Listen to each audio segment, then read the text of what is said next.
by 2030, the connections will start to be made between artificial intelligence and the human brain. We've been through a process of preparation, of getting people, first of all, stage one, addicted to technology that they hold, holdables, smartphones, tablets. That's basically achieved. You just have to walk through a city and you see the addiction. And they're targeting specifically the young. Why? Because the young of today and the children of today are going to be the adults when they want to bring this AI connection in full blown. For that to happen, they have to get people addicted to technology to the point where they'll accept it and where it's the most natural thing in the world. And it's happening in front of our eyes. The first stage is to get people addicted to technology to the point where, at the most extreme, they'll get up in the dead of night and they'll queue, stand in line outside an Apple store to get the first of the new technology. And what they want eventually, and not too distant into the future, is people basically lining up to be connected to AI. In the same way that people in Sweden now are having parties to celebrate someone being microchipped, right? All this connects. So the next stage, because the idea is to get in the body, the next stage is to get on the body.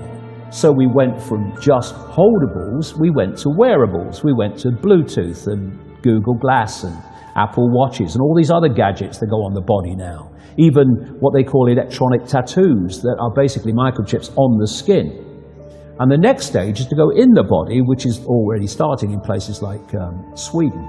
And people like Ray Kurzweil, who is a Google executive. Google and Facebook are really at the cutting edge of this stuff. People think it's a social media operation only or a search engine only. No, no, no. This whole Google group now, which is given the name Alphabet, are absolutely at the cutting edge of this whole AI technology. So is Amazon. So is Amazon.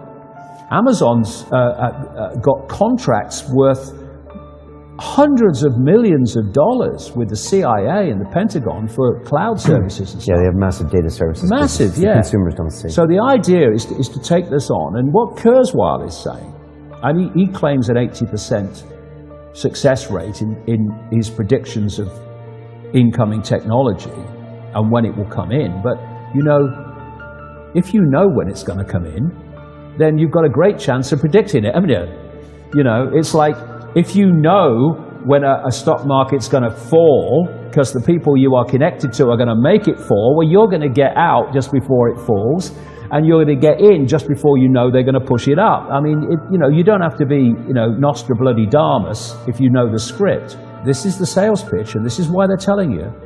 The sales pitch is, when we connect to artificial intelligence, we'll be superhuman. That's what the sales pitch is. That's his sales pitch. Right. That's going Siri, to be the sales pitch. Alexa, all these things. Yeah.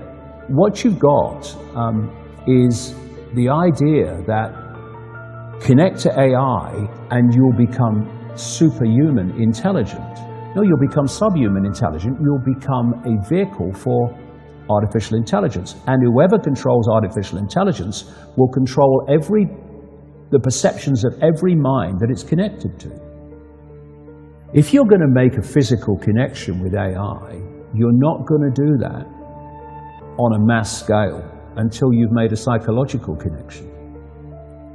And there is a process, a psychological process, which is known as preemptive programming. Preemptive programming is this. You're going to usher in a world that is so different, so dramatically different to what anyone's been used to, that you're going to have an obvious resistance purely by the chasm of difference between the world people are used to and the world you're taking them into. A resistance that says, hold on a minute, you want to do what? What? What? So you prepare them for it through preemptive programming. You put out a stream of movies out of elite-controlled Hollywood. You put out television programs, you put out books, you put out all these things that basically portray the world you want to take people into. This is why you've seen so many movies about control by robots, control by technology, of synthetic humans. You have the dystopian society being portrayed and portrayed and portrayed. And what that's doing, it's making the subconscious, to an extent the conscious mind, familiar with the world you want to usher in. So when you literally start to bring it in, there's not that chasm that there would have been before. There is almost a familiarity with it because you prepared people by portraying it over and over again in movies. Another part of this psychological connection with artificial intelligence, so we'll accept the outcome that I've talked about, is these Alexas and these Echoes and these so-called office assistants or personal assistants. You start to interact with them as if they're human.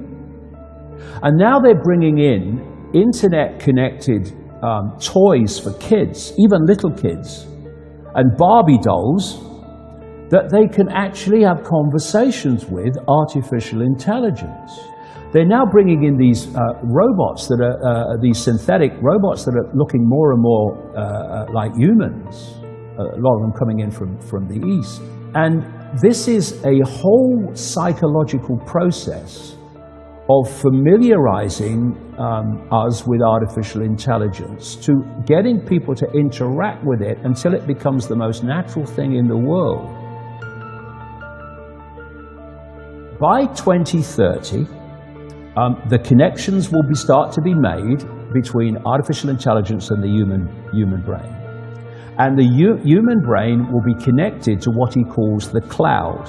Another name for this is the smart grid, basically to artificial intelligence. As time passes, artificial intelligence will be more and more of human thinking and human perception until basically it's the totality of human thinking and human perception, at which point we won't be human anymore in terms of the consciousness processes we are using today.